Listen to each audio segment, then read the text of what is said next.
Well, welcome back Hi, to the Liberal Lounge with Billy and Lola, I'm Lola. and I'm Billy.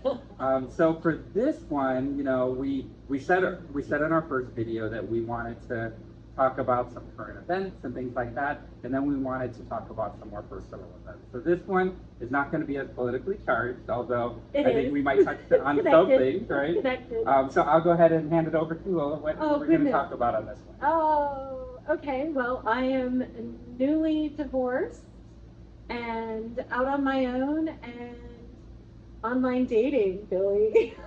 I can't even imagine. But like when we're talking about like newly, like you just moved into your apartment like I'm, days ago, right? yeah, it's been a few months since we had ended everything, but life happens and you have a house to take care of and stuff like that. So I have just moved into my own apartment and I'm living the hot girl summer life. I love it. I love it. You can borrow my boots. I guess the tie-in to make it topical is he was a Trump supporter. Not my first. Wow. You Not attract my the, first. You attract the MAGAs. Yes, I attract the MAGAs. I am so not MAGA. I have not ever been MAGA. Me either. I get it. Right? So on my online dating profile, it says in no uncertain terms, no MAGA, please. It says that. So people just read right over that and go, she's my girl. I've made a few connections where that's not a problem. But if you have no MAGA, please, you're kind of inviting a lot of ugly messages. Oh, are you? Yeah, I didn't realize why these men were being so mean to me. What did they say? I mean, did that clue you in? I mean, no, just like you're a stupid bitch or stupid things, whatever. And I'm like, well, that's not very nice. And I actually responded to the first one.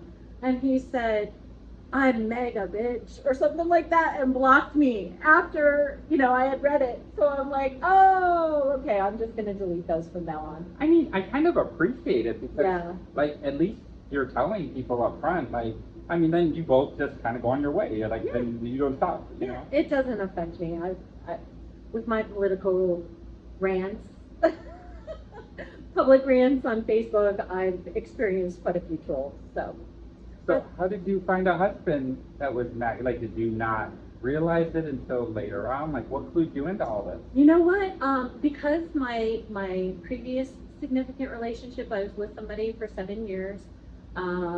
He and I did not see eye to eye politically. I was broken up with once because Obama won the election. I, voted for Hillary the next time. Yeah, I was yelled at. He had to pull over his car to yell at me on the side of the road once. I, just took it in stride. And this one, my last husband, it was never a topic. Like, we didn't, I mean, Biden was president when we met. We were only married for 3 years. But it was not something that he was very upfront about.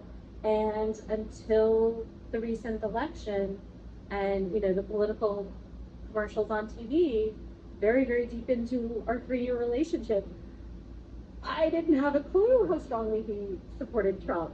So I've just made the personal decision that if you are a Trump supporter at this point in where we're at, there's a chasm of moral differences between us.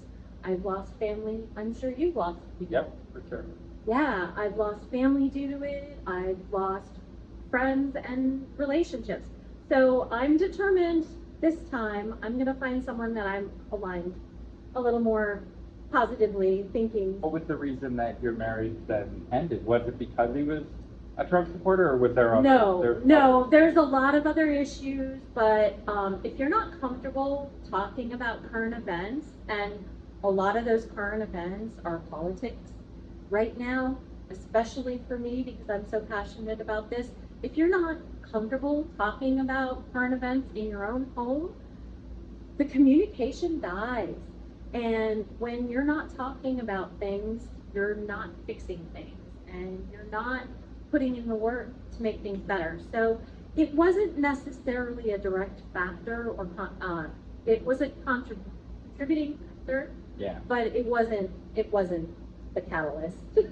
No, I just wanted to make Yeah. sure that we had that conversation. Yeah. Because I'm not recommending anybody divorce their husband if they're politically not aligned. you had kind of said about online dating. So tell me about that, because I have been with my husband for going on 25 years. 5 years. That's And significant in this day and age. it's a quarter of a century. We are an old married couple at this point, and I couldn't even tell you what it would be like in the dating world. So give me an idea. Well, I've had off and on about 20 years of experience in online dating. So I guess you met your husband before online dating was even a thing. Yes. Yeah. Yeah. Yeah. We were set up on a blind date. That's how we were met, from a coworker of mine. Right. I mean, that's how you met people before. You met them at church, you met them at the bar, or you met them on a blind date. Well, for me, online dating is kind of a blind date that you can vet. I could see that. Yeah, yeah. Because on a real blind date, you cannot do that. Right. Like, you just get set up and you hope that whoever set you up has your best interest at heart. What's fun this time around is I've decided to basically use a mindset of abundance, not a mindset of scarcity. And I know that if this one doesn't work out, I don't have to force it. Like, I don't have to make anything, even one date, if it's not working out. I mean, I used to have all the tricks where I'd have an alarm set on my phone where it sounded like a telephone call, or that. So I could get out of a first meet or things like that. But this time around, I'm vetting them very, very carefully, asking a lot of hard questions, setting up a coffee meet. If things go well there, then we proceed to, a regular date or some fun activity or something like that. So, yeah, I've got a few in my rotation. That's awesome. I love hearing that. Like I said, I couldn't even imagine. Do you find that certain online dating sites are more easy to that have more of a like-minded person? A lot of the dating sites offer little keywords or political affiliation or whatnot. I'm currently using Plenty of Fish, and I'm using Facebook dating app. One of the reasons. What's that, the dating app? Yeah. And I've got the settings set so it's friends of friends. So one of my little tips and tricks, and I should write a book about this. I only match with people that I have friends in common, and then I can kind of check out their profile and kind of ease into it a little bit. So I do my homework. I don't want everybody to call me a stalker, but yeah, it's a mini stalker situation. One of my other tips is get it offline as soon as possible.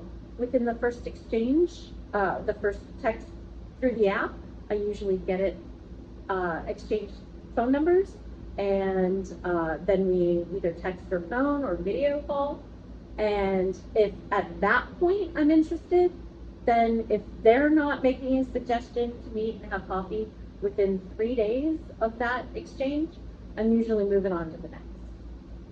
I overthink where I have a little coffee or where I'm going to do meetings.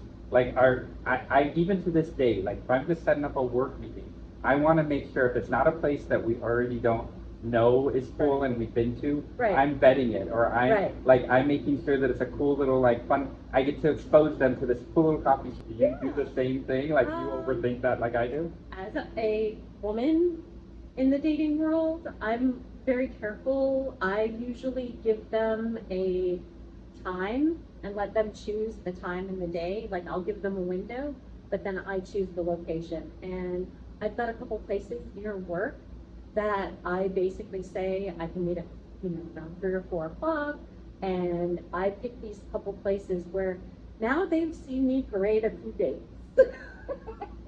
But I feel like I've got a rapport with the bartender, so they're looking out for me. That's awesome. Or the coffee shop barista, yeah. Maybe there's a cute bartender or coffee shop barista that you might start dating. If they're getting to know you. Exactly. Well, yeah, you never know. You never know where you're going to never know. You actually might meet somebody in real life too. There you go. Yeah, it couldn't be a more opposite topic for me, just because, I mean, I in no way have a perfect marriage. Like, we fight and, you know, we have our drama and stuff like that. My parents have been married for 58 years. My example is two people that raised their children, bought houses together, you know, made their life together. At this point, they still hold hands, but they don't like to be in the same room together. It's your ultimate goal to find somebody that you can settle down with and have a little bit of, like, you know, the white picket fence and the life with. Like, what is it that you're looking for? I don't know yet. I'm looking for, you know, to build my friend circle, to have people to do fun things with. If I have a connection, I'm wanting it to unfold naturally. I am enjoying my life playing the field right now. That might change in 6 months. It might change in 5 years. I don't know. But I'm a very social person, and I have been kind of isolated for the past 3 years. So I'm rebuilding. You know, my friends have welcomed me back. My girlfriends, we've been doing brunches. We've been doing Super Summers Theater. We saw the Joseph and the Technicolor Dreamcoat a couple weekends ago. It's been awesome. But I also admire and respect the male point of view, and I want to have that companionship in my life. That's great. Well, thank you again for having this conversation with me, and Absolutely. I feel like, you know, we had some really good stuff that we talked about. So, you know, hopefully everybody's enjoying listening to us and getting this content. Please like and subscribe, and make sure that you, you know, turn on your notifications and all that kind of stuff, so you can maybe get more of this if you like it. So with that, we will say goodbye.